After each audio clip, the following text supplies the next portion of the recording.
네, 오늘은 세 번째 강의입니다. 이슬람 세계관 무엇인가? 오늘 함께 나누도록 하겠습니다.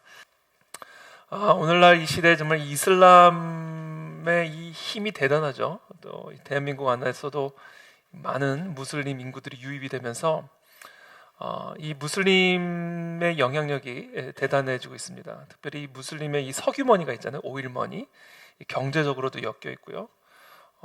경제적으로 엮이면서 당연히 이제 문화적으로도 엮이게 되고요. 그래서 이제 학교마다 무슬림 학생들도 많이, 유학생들도 많이 있고, 이제 그러면서 이제 학교마다 무슬림 기도처를 마련해 달라는 그런 목소리도 제기가 되고 있고, 그래서 이 이슬람의 문제가 아주 심각한 문제로 대두되고 있습니다. 그래서 이슬람 세계관이 무엇인가 오늘 한번 저와 함께 짧은 시간이지만 저와 함께 나눠보는 시간을 갖도록 하겠습니다. 일단 이슬람의 뜻은 복종이란 뜻입니다. 이슬람이란 뜻, 이게 복종이란 뜻이에요. 그러니까 여기서 먼저 우리가 이 이슬람적 세계관의 핵심이 뭔지를 알 수가 있겠죠. 복종입니다. 복종. 알라와 무슬림들 간의 관계는 주인과 노예의 관계예요. 주인과 종의 관계입니다. 물론 성경에서도 하나님과 우리 사이의 관계를 종의 관계로 설명하는 부분도 있죠. 그러나 성경과 이 코란 또는 이 기독교와 이슬람에 있어서 가장 핵심적인 차이는 성경에서도 이슬람에서도 알라와 백성의 관계, 하나님과 자녀의 관계를 주인과 종의 관계로 설명을 하지만 핵심적인 차이가 뭐냐면 이슬람에서는 알라와 백성의 관계를 오직 주인과 노예의 관계로만 설명하고 있다는 거예요. 다른 비유가 없습니다. 오직 주인과 노예. 그러나 성경은 주인과 종의 관계로 설명을 하지만 동시에 아버지와 아들의 관계로도 설명을 하고 목자와 양의 관계로도 설명을 하고, 그러니까 사실은 하나님과 인간의 관계를 설명하기 위한 다양한 비유 중에 하나로 사실은 주인과 종의 관계를 설명하죠. 그러나 이 이슬람에서는 단 하나의 관계만 존재합니다. 주인과 종의 관계, 주인과 노예 관계. 그래서 이슬람의 뜻은 복종이다. 복종. 사랑의 관계 뭐 이런 거 없습니다. 복종이에요.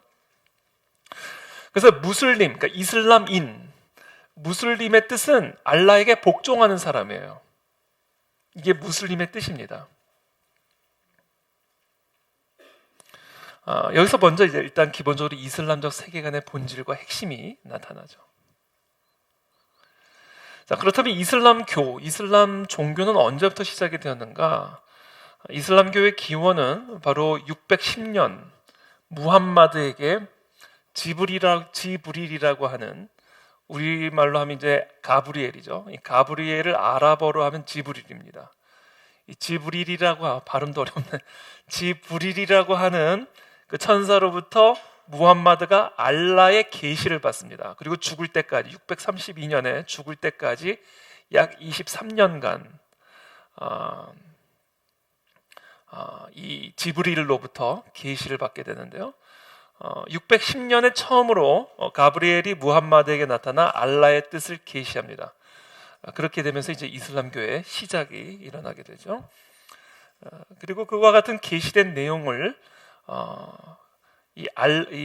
무함마드를 따르는 추종자들이 기록을 하죠. 그 기록한 책이 쿠란입니다. 참고로 무함마드는 문맹이었다고 합니다. 이 이슬람 사람들이 무함마드가 문맹이었다는 사실을 매우 강조합니다. 그것이 사실인지 아닌지는 정확하게는 알 수는 없지만 이 무슬림들은 이 무함마드가 문맹이었다는 사실을 매우 자랑스럽게 여기고 매우 강조하는데, 문맹이라는 사실이 뭐가 자랑스러운가? 이것은 순수하게 알라로부터 계시를 받았다는 것을 방증하기 때문에 이들에겐 중요한 겁니다. 그래서 이 쿠란에 기록된 모든 내용들이라든지 이 무함마드의 이 모든 가르침들이 어떤 배움으로부터 온 것이 아닌 알라로부터 받은 계시에 의한, 순수한 계시에 의한 것이라는 것을 강조하기 위해서 이 무함마드가 문맹이었다라는 사실을 강조하죠. 그래서 거의 접신 수준이에요. 라는 수준입니다. 거의 말한 것을 그냥 받아 적은 거예요. 거의 접신 수준이에요.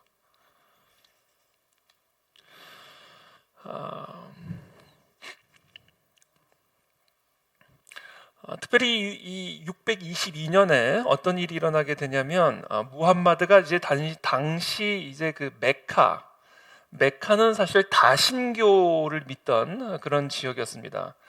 이 메카에서 이제 살던 무함마드가 다신교 전통 속에서 이제 이 알라로부터 받은 이 계시를 이제 주장하게 되니까 당시 이 다신교 전통 속에 살던 메카의 지도자들에게 의해 쫓겨남을 당하게 됩니다.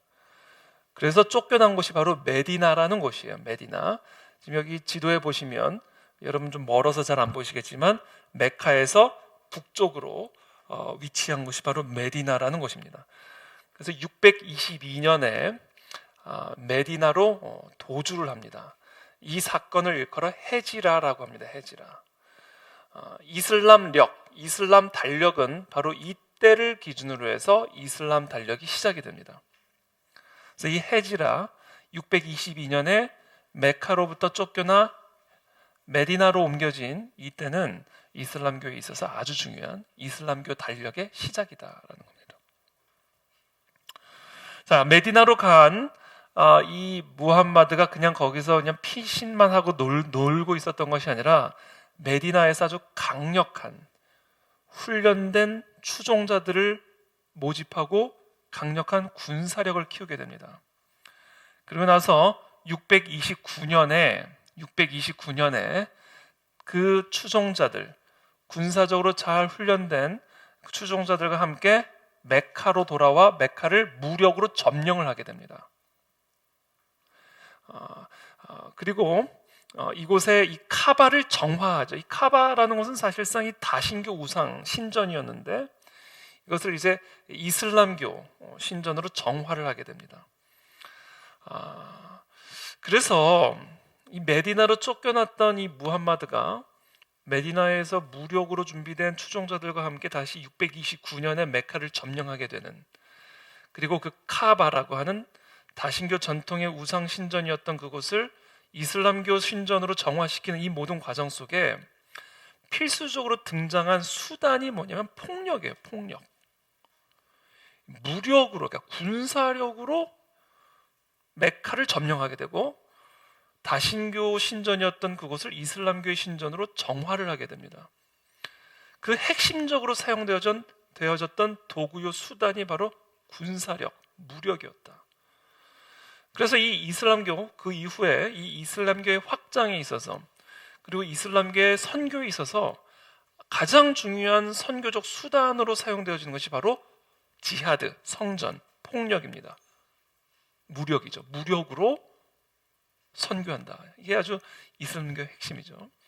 나중에 이제 좀 이따 제가 또 지하드에 대해서 이야기를 하겠지만, 바로 이와 같은 성격, 그로 인해서 이슬람교의 중심에는 폭력성이 있다, 무력이 있고 군사력이 있다라는 사실입니다. 자, 그러다가 632년에 이제 무함마드가 죽죠. 이 무함마드가 죽으면서 이제 무함마드의 후계자를 두고 분열이 일어나게 됩니다. 항상 모든 종교들이 그렇죠. 그 종교를 만든 교주가 죽으면 그 이후에 후계자를 두고 언제나 분열이 일어나게 됩니다. 무함마드가 죽은 이후에 이슬람교도 마찬가지였어요. 무함마드 죽은 이후에 누가 후계자가 될 것인가에 대한 정통성을 가지고 분열이 일어납니다. 그 분열의 씨앗으로 말미암아 지금까지도 충돌을 하고 싸우고 있는 것이 결국은 뭐냐면 이 수니파와 시아파 간의 싸움이에요. 여러분도 뭐 뉴스를 통해서 많이 들어보셨을 거예요. 수니파와 시아파. 수니파 무장단체를 일컬어 IS라고 얘기합니다. 이슬라믹 스테이트. 이제 수니파 무장단체입니다. 이게 632년에 무함마드가 죽은 이후에 누가 후계자의 정통성을 가지고 있느냐를 두고 충돌을 하게 되는데, 한쪽에서는 무함마드의 혈통이 후계자가 되어야 된다 라고 해서 시아파.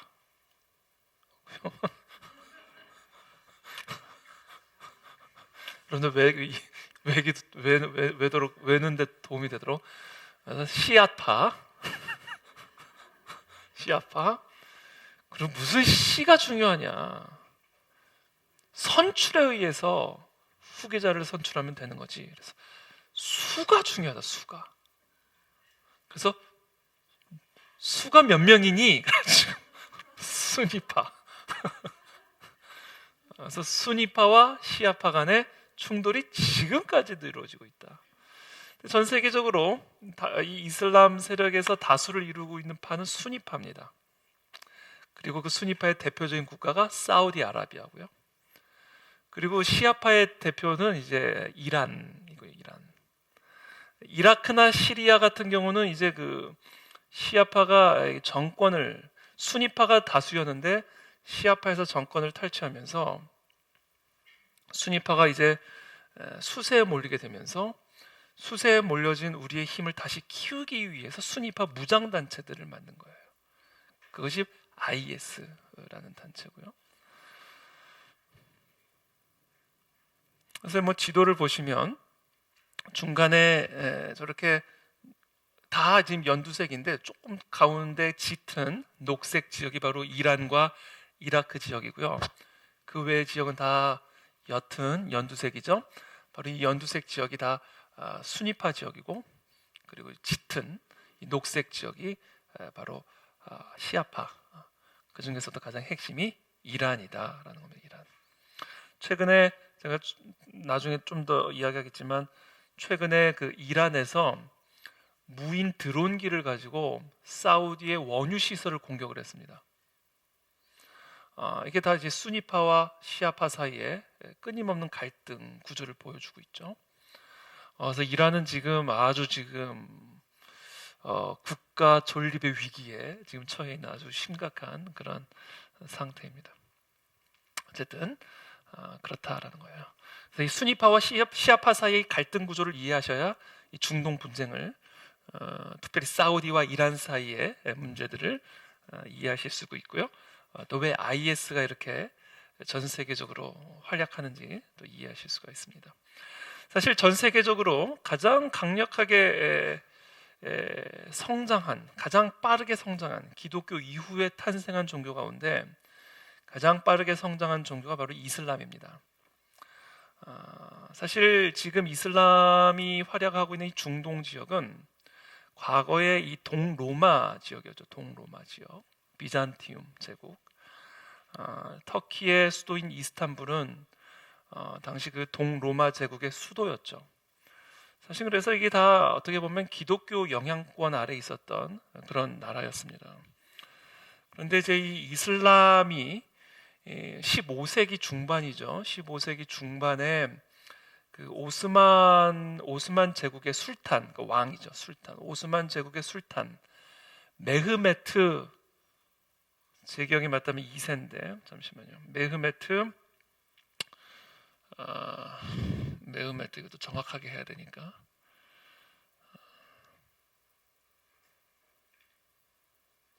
메흐메트 2세.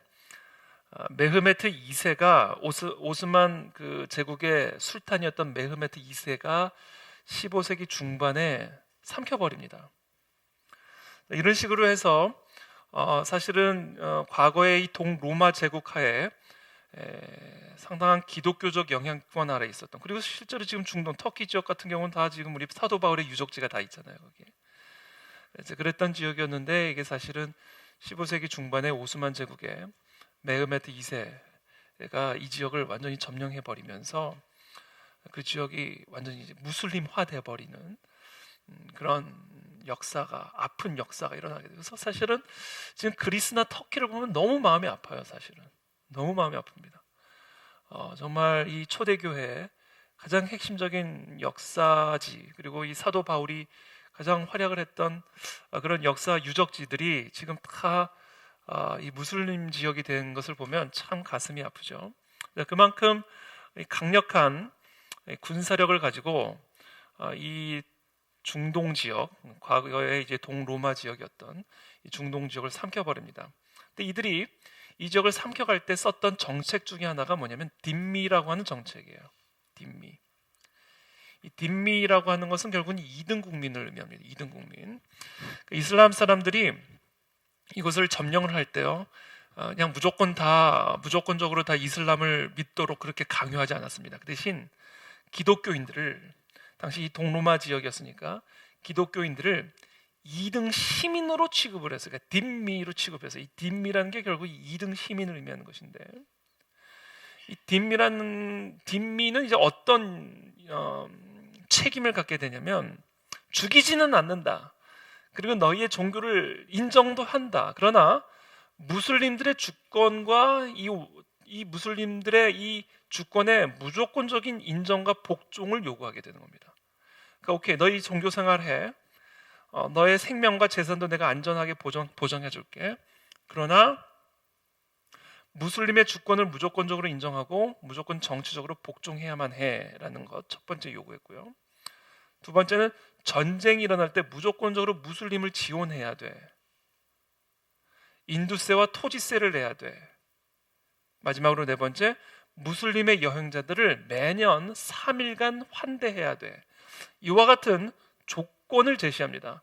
그래서 그 땅에서 신앙생활을 하되, 기독교인들이 종교생활, 교회생활을 할 수는 있지만 다음과 같은 네 가지 책임을 반드시 행해야만 했다라는 거예요. 그렇게 함으로써 그 지역을 점령해 갔다는 거예요. 그래서 지금도 이집트의 콥트 교회, 시리아의 이 동방교회가 여전히 있을 수 있었던 이유도 이 딘미와 같은 정책을 통해서 그들의 종교 생활을 유지시켜주고 그들의 생명과 안전을 보장해주되, 이 딘미 2등 시민으로서 그들에게 요구되어지는 이와 같은 책임을 요구함으로써 사실상 이슬람화, 장기적으로 이슬람화시키는 그런 정책들을 펼치게 됐죠. 그래서 결국은 이 동로마 제국, 과거의 비잔티움 제국 하에서 기독교 지역이었던 이 땅이 결국은 이제 완전히 무슬림화 돼버리게 되는데, 가장 그것을 대표적으로 보여주는 뼈아픈, 가슴 아픈 건물이 바로 이 성이 아니라 성 소피아 교회입니다. 이 성 소피아 교회가 이스탄불에 있죠. 이스탄불. 근데 이게 이제 아까도 얘기했지만 무슬림화 되면서 이 성 소피아 교회를 모스크로 바꿔버리죠.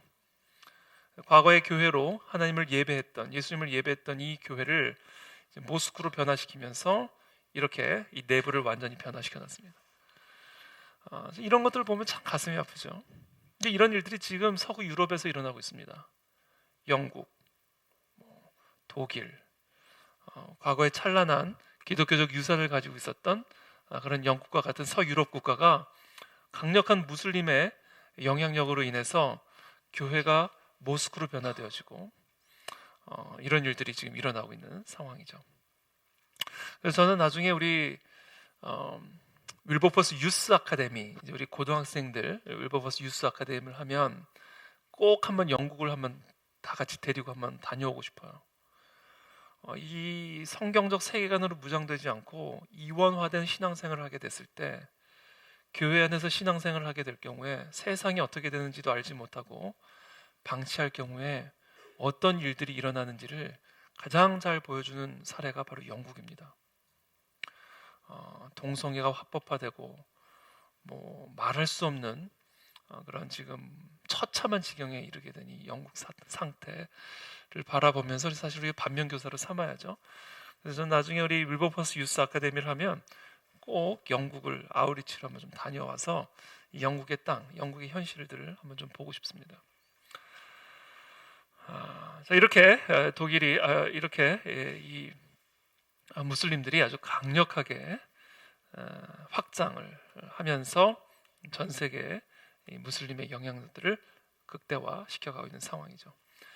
자, 그렇다면 이제 이슬람은 무엇을 믿는가?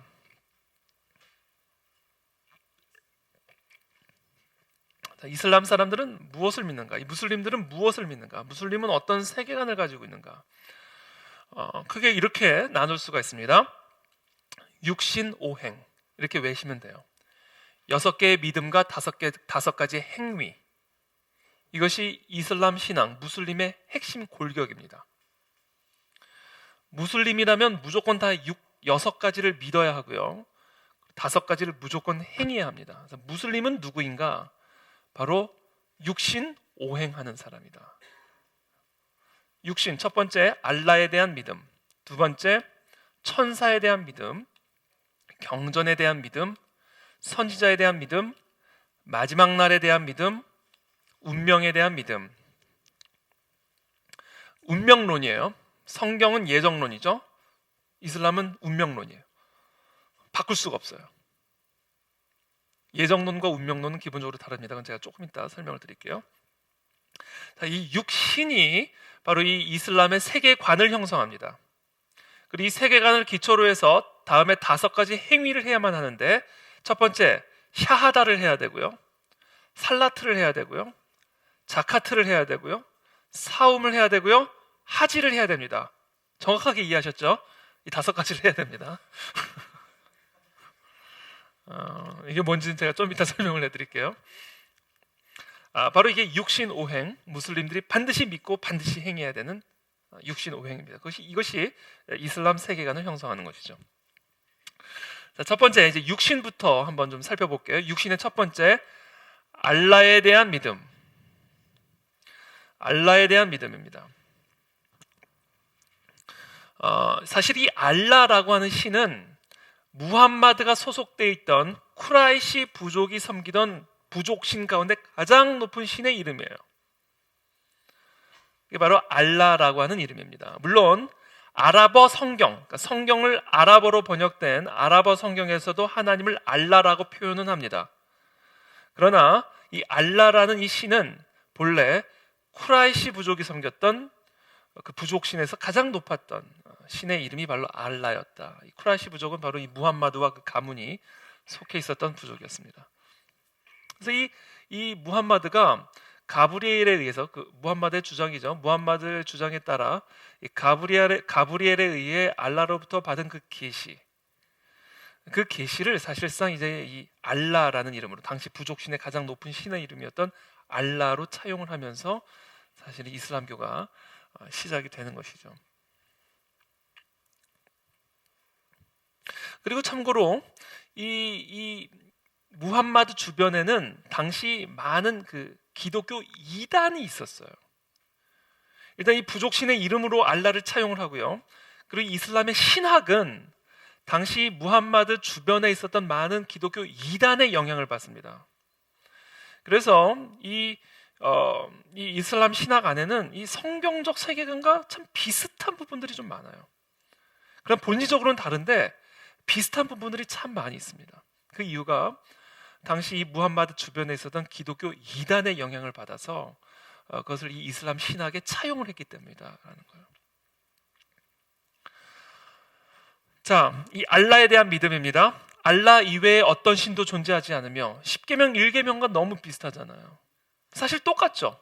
나 외에 다른 신을 두지 말라. 그러면서 무함마드는 알라의 사도다. 이거를요 반드시 기도할 때마다 고백을 해야 되고요, 죽기 직전에 반드시 고백해야 되는 마지막 기도입니다. 라일렐라 알라 무함마드 라수말라. 이거를 반드시 기도할 때마다 하루에 5번씩 기도해야 되거든요. 그 기도할 때마다 라일렐라 알라 무함마드 라수말라.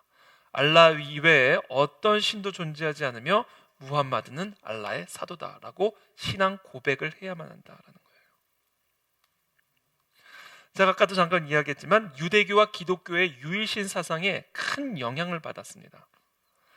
그래서 알라 이외에 어떤 신도 존재하지 않고 오직 무함마드는 알라의 유일한 사도임을 강조하는 이 유일신 사상, 이게 성경적 세계관과 공통된 특징이죠. 유일신 사상. 아까도 제가 말씀드렸지만 비슷한 신학 구조를 갖고 있어요. 꾸란에 사용된 단어의 18% 정도가 아랍어 성경의 어형을 지니고 있습니다. 아랍어 성경의 어형을 그대로 차용을 했어요. 쿠란에 사용된 단어가. 그리고 쿠란에 사용된 단어 가운데 4분의 3은 신약 성경에서도 동일하게 사용되었던 단어입니다. 아까도 제가 말씀드렸잖아요. 알라도 동일하게 아랍어 성경에서 사용되고 있다고. 이처럼 유대교와 기독교의 유일신 사상에 영향을 받아서 알라에 대한 절대적인 믿음, 이것이 첫 번째 이슬람적 세계관의 제1계명이고 육신의 첫 번째 개념입니다. 여호와와 알라에는 7가지 공통점이 있습니다. 비슷한 점이 많이 있어요. 첫 번째, 하나님은 한 분이시다. 신명기 6장 4절에서도 말씀하고 꾸란 4장 171절에서도 말을 합니다. 하나님은 창조주이시다. 이슬람에서도 알라가 온 천지 만물을 창조한 창조주라고 믿습니다. 하나님은 선지자와 사도를 통해 그의 뜻을 드러내신다. 그렇죠? 선지자와 사도, 구약의 선지자들을 통해서 또 신약에서 사도들을 통해서 하나님의 뜻이 계시되었고 선지자와 사도의 가르침을 토대로 교회가 세워졌죠. 그런데 이 이슬람에서도 동일하게 하나님은 선지자와 사도를 통해서 그의 뜻을 드러내시고 최후의 마지막 계시자가 무함마드라고 이야기를 합니다. 그리고 그 전에 예컨대 예수도 이 사도들 중에 하나라고 이야기합니다. 선지자들 중에 하나라고 얘기를 하고요. 아브라함도 모세도 이 선지자들 중에 하나라고 이야기를 해요. 그러나 최종적으로 나온 무함마드만이 최후의 최종적인 유일한 계시자이고 그리고 무함마드의 가르침과 그 이전에 아브라함이나 모세나 예수가 가르쳤던 가르침들이 충돌할 경우에는 무함마드의 가르침이 옳다 이렇게 이야기를 합니다. 하나님은 자비하시다. 하나님을 예배해야 한다. 하나님은 역사를 주관하신다. 또 우리는 하나님께 기도할 수 있다. 이와 같은 7가지 공통점을 지니고 있습니다. 그러나 여호와와 알라의 기본적인 차이점이 있는데요. 가장 중요한 차이점은 뭐냐면 알라는 창조물에게 속한 모든 상태를 초월해요. 그러니까 알라는 모든 상태를 초월해 있어요. 초월해 있단 말이죠. 이 상태를 왜 그토록 강조하냐면 이 알라가 창조한 피조물과 완전히 초월해 있기 때문에 알라가 창조한 이 피조물로부터 초월해 있기 때문에 알라는 육체적일 수 없고 시간과 공간의 제한을 받을 수 없다라는 것을 매우 강조합니다. 이것을 매우 강조하는 이유는 예수 그리스도의 성육신을 부정하기 위한 것이다라는 거예요. 바로 이와 같은 알라에 대한 믿음, 알라가 창조한 피조물로부터 완벽하게 초월한 상태에 있고 그래서 알라는 절대적으로 육체적일 수 없고 시공의 제한을 받을 수도 없다라고 이야기를 해요. 이와 같은 것을 근거로 해서 예수 그리스도는 절대로 신일 수가 없다. 예수 그리스도의 성육신을 부정하게 되는 것이죠. 쿠란 112장에 이런 이야기가 있습니다. 알라는 단 한 분이시고 한 분이다. 오직 한 분이다. 한 분. 알라는 영원하시며 낳지도 않고 태어나지도 아니했나니 알라와 대등한 자가 세상에 없도다. 그러니까 예수 그리스도의 성육신을 정확하게 부정하고 있는 교리가 바로 이슬람의 교리다라는 겁니다. 자, 이와 같은 가르침은 삼위일체를 부정합니다. 그래서 기본적으로 여호와와 알라 사이의 공통점도 있지만 기본적으로 예수 그리스도의 성육신을 부정하고요. 특별히 그래서 삼위일체를 부정합니다. 쿠란 5장 73절에서 이렇게 이야기를 합니다. 알라는 셋 중에 하나라 말하는 그들은 분명 불신자이라. 그러니까 알라를 셋 중에 하나라 말하는 그들은 분명히 불신자다. 알라 한 분 외에는 신이 없거늘 만일 그들이 말한 것을 단념치 않는다면 그들 불신자들에게는 고통스러운 벌이 가해지리라. 여러분, 그 C.S. 루이스가 쓴 그 스크루테이프의 편지 있죠. 그 편지는요, 마귀 삼촌이 쓴 책이에요. 자기 마귀 조카를 위해서. 그래서 그 얘기를 읽다 보면 뭐 헛갈릴 때가 있어요. 좀 읽기가 힘들어요. 너무 사랑스럽게 자기 조카에게 이렇게 해야 된다, 저렇게 해야 된다, 우리 원수들에게 이렇게 해야 된다, 저렇게 해야 된다 해서 헛갈릴 때가 있습니다. 여러분, 이 쿠란을 읽을 때 약간 그렇게 헛갈려요. 지금 알라는 지금 완전 이게 마귀를 따르는 자들에게 하는 이야기예요. 지금 이렇게 얘기하는 거죠. 알라는 셋 중에 하나라 말하는 그들은 분명 불신자이라 알라 한 분 외에는 신이 없거늘 만약 그들이 말한 것을 단념치 않는다면 그들 불신자들인 고통스러운 벌이 더하지. 아주 삼위일체를 정면으로 부정하는 거죠. 그러니까 기본적으로 이 무슬림적 세계관에서, 이슬람적 세계관에서는 신은 단 하나인데 신을 셋이라고 이야기하는 것은 이것은 거짓이다. 이게 지금 이 이야기입니다. 신은, 알라는 하나인데 셋이라고 말하는 것은 거짓이다. 그리고 이 셋 중에 하나인 예수 그리스도가 신이라고 하는 것은 있을 수 없는 일이다. 왜? 알라는 모든 피조물을 초월해 있고 육신의 옷을 입을 수도 없기 때문에 예수 그리스도를 신이라, 하나님의 아들이라, 삼위일체라고 이야기하는 이 모든 가르침은 다 거짓이다라고 이 쿠란은 이야기를 하고 있는 거죠. 그러니까 정면으로 성경을 부정하고 있는 겁니다. 알라와 인간의 관계는 주인과 노예 관계, 제가 아까도 말씀드렸죠. 이슬람이란 뜻 자체가 복종이고 무슬림이란 뜻 자체가 복종하는 자다. 알라와 인간의 관계는 주인과 노예 관계, that's it, 그것뿐이다라는 거예요. 성경도 주인과 종의 관계로 설명을 하지만 그것은 여러 가지 가운데 하나로 표현할 뿐이고, 그래서 아버지와 아들의 관계, 목자와 양의 관계, 왕과 백성의 관계 등등 하나님과 인간의 다양한 모습의 관계를 설명하기 위한 비유 중에 하나로 주인과 종의 관계를 사용하지만 무슬림은 그거 하나다. 주인과 종. 그래서 쿠란 19장 93절에 천지의 모든 것이 종으로서 알라께로 오기 때문이라 이야기를 하죠. 그래서 이 무슬림들이 이 알라에게 예배를 드릴 때는 어떻게 예배를 드려야 되냐면 배를 붙여야 돼요. 이렇게 완전히 그냥 엎드려 버려야 됩니다. 이게 복종의 표현이에요. 복종의 표현. 우리 이렇게 하나님을 예배한다고 고개를 들면 안 돼요. 어디서 건방지게 고개를 들어. 이렇게 머리를 이렇게 완전히 땅에 붙여야 된다. 딱 이 자세여야 된다. 그래서 공통된 자세로 알라를 예배합니다. 왜냐하면 종이기 때문에 종이 주인에게 하듯 이와 같이 예배를 드려야 된다. 그 외에도 여호와와 알라의 차이는 참 많이 있습니다. 뭐 제가 그냥 이렇게 정리를 해봤는데, 하나님은 영원한 이름이다. 알라는 하나님의 이름이다. 그렇죠? 하나님은 선의 저자이며 악의 저자가 아니다. 알라는 선과 악 모두의 저자. 그러니까 이슬람의 알라는요, 악도 행하는 신입니다. 하나님은, 그러니까 욥기에 보면 마귀에게 악을 허용은 하시죠. 그러나 악의 주체는 아니에요.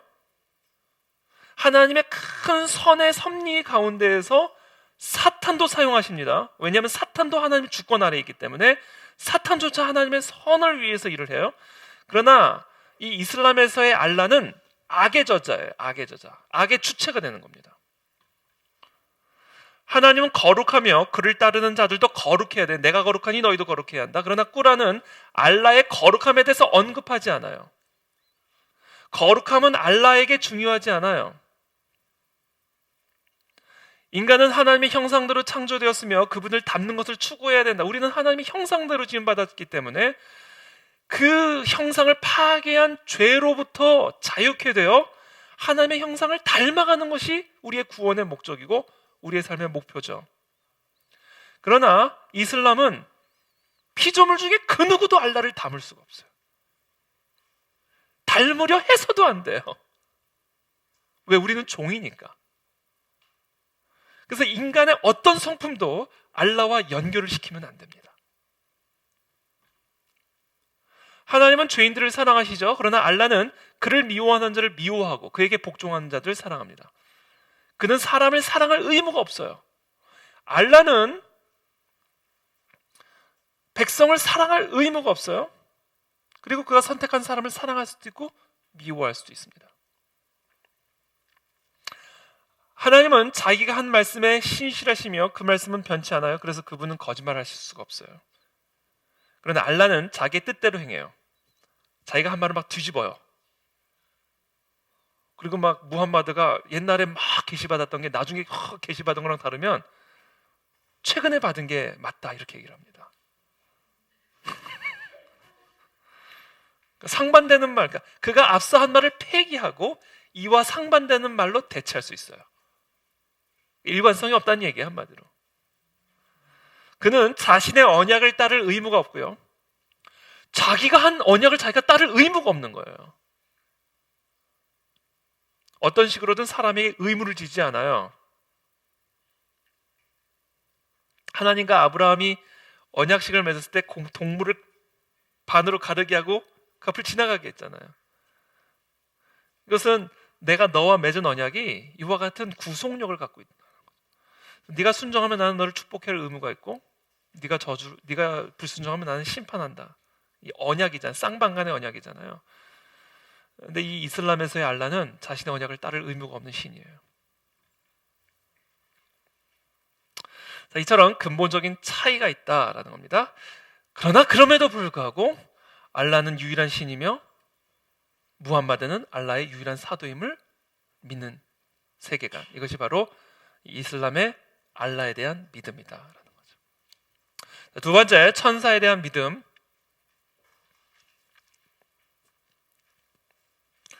이 천사가 크게 5종류의 천사가 있습니다. 지브릴, 아까 얘기한 가브리엘의 아랍어 발음이 지브릴이에요. 무함마드와 선지자들에게 알라의 뜻을 계시한 전달자입니다. 전달자. 이게 지브릴이고, 두 번째 말리크, 지옥을 지키는 천사장이 있고요. 이스라필, 심판의 날에 심판을 알리는 천사고요. 아즈라일, 죽음을 담당하는 천사장이 있고요. 마지막으로 아주 흥미로운 존재가 있는 진이라는 존재인데, 이 진은요 천사와 인간 사이에 있는 존재입니다. 막 결혼해서 애도 나요. 근데 이 진은 이 이슬람에서 이제 악령 또는 사탄에 해당하는 그런 영적 존재입니다. 이와 같은 믿음을 가지고 있고요. 세 번째, 경전에 대한 믿음입니다. 경전에 대한, 쿠란에 대한 믿음이죠. 실로 우리는 분명한 예증과 더불어 우리의 선지자들을 보냈으며 또한 사람들이 공평하게 스스로를 인도할 성서와 균형을 함께 보내셨도다. 경전에 대한 아주 절대적인 믿음을 가지고 있습니다. 이 쿠란에는요 크게 4가지 경전에 대한 언급이 있습니다. 이 쿠란 자체에 4가지의 경전을 언급을 해요. 첫 번째 언급하고 있는 경전이 토라입니다. 모세오경, 유대교 율법 토라. 자, 두 번째는 자부르라고 하는 것은요 이 다윗의 시예요. 그러니까 다윗을 통해 계시된 경전인데, 다윗의 여러 가르침들과 기도들이 계시되어 있는 그런 경전입니다. 세 번째, 인질은 이제 마리아의 아들 예수에게 계시한 것이라고 이야기합니다. 예수님에게 계시되어진 가르침, 이것을 이제 인질이라고 얘기를 하고, 이제 네 번째가 이제 바로 코란인데요. 이 코란에 따르면 이 3가지 앞에 나온 토라나 자부르나 인질들은 다 왜곡된 부분들이 있다라고 얘기를 해요. 토라도 마찬가지고요. 이 모든 것들을 최종적으로 교정해주고 최종적인 권위를 갖고 있는 것은 쿠란이다라고 이제 이야기를 하죠.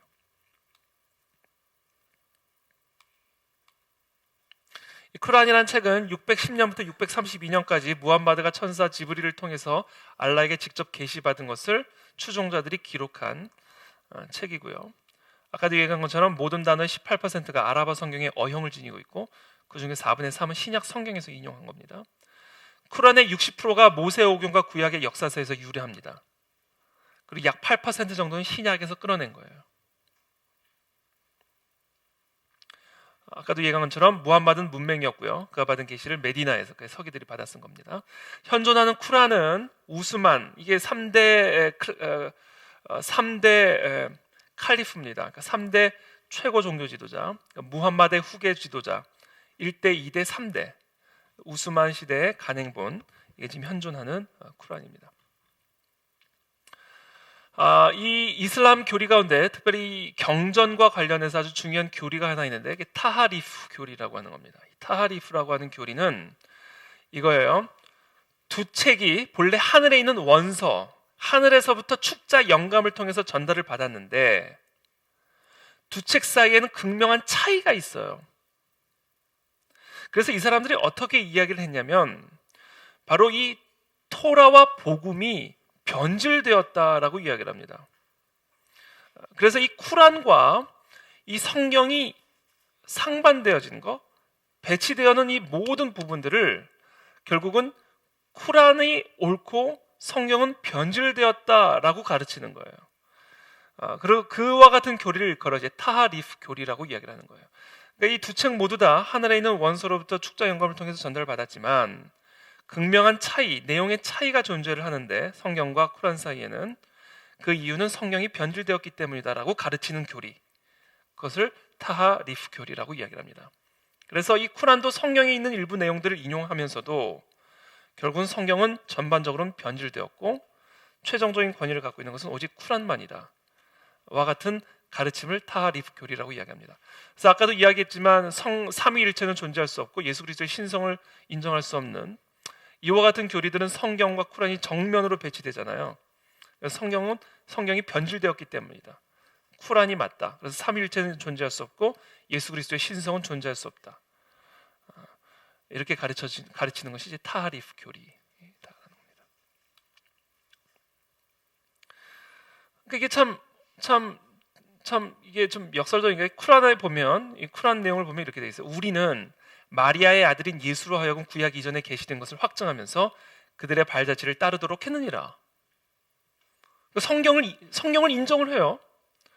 또한 우리는 신약을 계시하여 구약 이전에 계시된 것을 확증하면서 그 안에 복음과 광명을 주었으니 이는 복음이요 정의에 사는 자들의 교훈이라.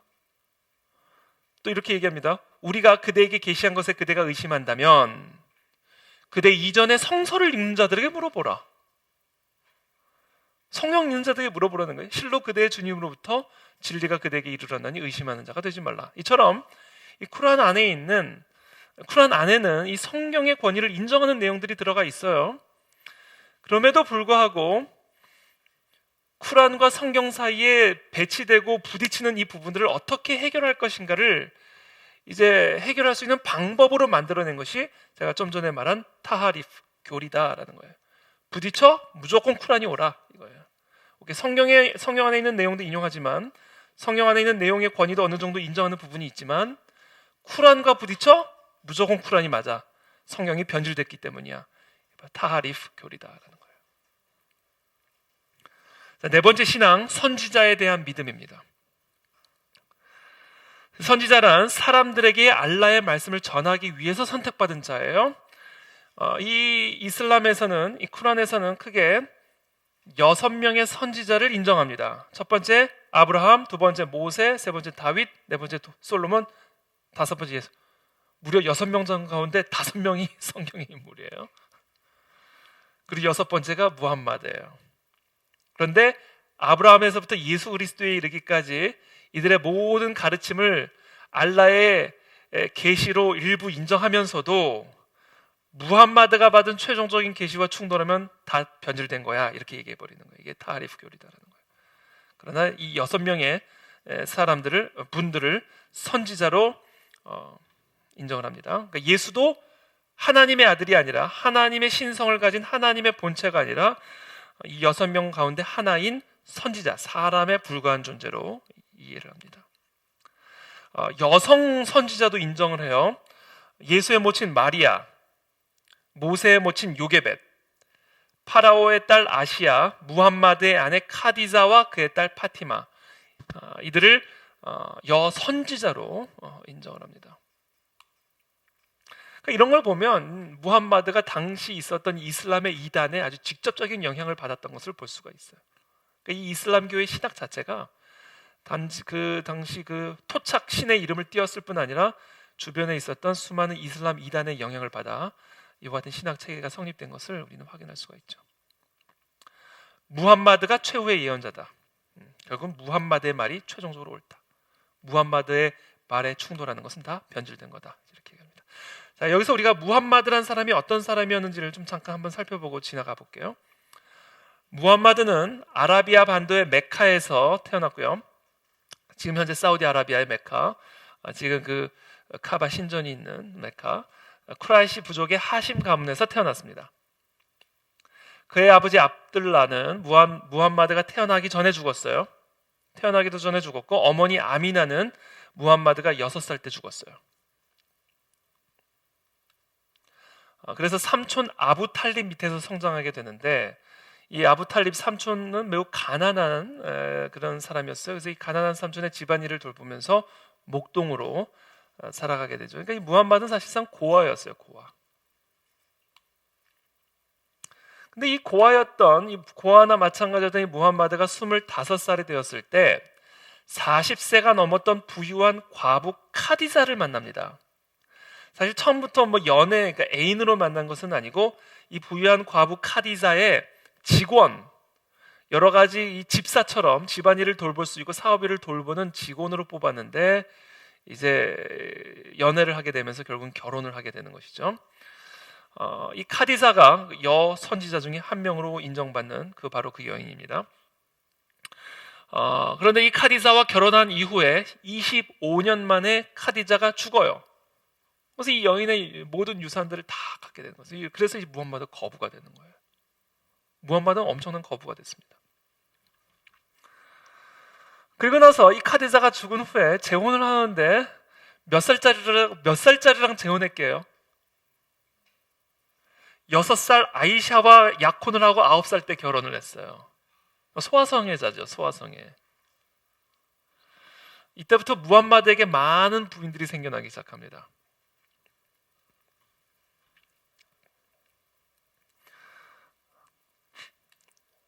이 아이샤, 이 두 번째 부인, 9살에 결혼한 이 아이샤의 증언에 의하면 무함마드는 여자와 향수 그리고 음식 이 세 가지를 가장 좋아했다고 합니다. 그러니까 이 사람이 만드시는 절대로 거룩하면 안 되죠. 그렇죠? 절대로 거룩할 수가 없는 그런 종교입니다. 무함마드가 632년에 6월 8일 62세의 나이로 메디나에서 고열과 폐렴으로 죽게 되죠. 사실 이 무함마드는 매우 평범한 사람이었어요. 우리가 보통 어떤 종교의 교주가 되면 지어내죠. 뭐 물 위를 문선명 같은 사람, 또 이만희 같은 사람, 또 하여튼 다양한 그런 이단 종교의 교주들 얘기를 들어보면 평범한 사람들이 아닙니다. 그렇죠? 그러나 이 무함마드는 아주 평범한 사람이었어요. 여자 좋아하고 향수 좋아하고 음식 좋아하는 아주 평범한 그냥 사람이었어요. 무함마드는 기적을 일으켰던 적도 없어요. 쿠란에 그냥 친절하게 기록이 되어 있어요. 기적조차 일으켰던 적이 없는 사람입니다. 그리고 무함마드는 죄인이었어요. 죄인이었어요. 알라는 무함마드에게 회개하라고 요구를 했어요. 그리고 그도 용서를 구했어요. 이게 무함마드와 알라의 관계예요. 무함마드는 알라의 선지자로 부름받았지만 죄인이었고 평범한 인간에 불과했고요. 알라는 무함마드에게 회개를 요구했고 또 무함마드는 알라에게 용서를 구했죠. 근데 이 꾸란의 내용과는 너무나 다르게 이슬람에서 무함마드의 위상은 거의 예수님을 능가하는 수준입니다. 그래서 이 무함마드가 가브리엘을 통해서 계시받았다고 하는 그 내용을 기록한 쿠란과 더불어 제2경전으로 추앙받는 것이 바로 이 무함마드의 언행록이에요. 언행록. 무함마드가 말하고 행동한 것을 기록한 이 언행록이 제2의 경전인데 그 언행록을 뭐라고 이야기를 하냐면 하디스라고 부릅니다. 그래서 이슬람에게 있어서 이슬람 사람들에게 있어서 이 쿠란과 하디스는 거의 같은 급의 권위를 가지고 있고요. 이 하디스 때문에 이 무함마드의 언행록 때문에 무함마드는 그냥 평범한 죄인에 불과했지만 거의 신적인 존재로 추앙을 받게 되는. 사실 쿠란과 하디스 가운데서도 충돌하는 내용들이 많이 있어요. 그런데 하디스가 더 우위를 가질 때도 있고 이렇습니다. 그래서 이 무함마드가 거의 신적인 존재로 추앙을 받는다. 그러나 이 무함마드는 매우 평범한 기적을 일으키는 죄인이었다. 아주 육신적인 삶을 살았다. 그래서 육신이에요. 믿음이 육신, 6가지 믿음을 하는 육신을 믿어야 되는데 아주 육신적인 믿음입니다. 육신적인 믿음. 어떻게든지 여러분들이 이해하기를 돕기 위해서 좋지 않은 머리를 하느라 제가 지금 매우 힘이 딸리는데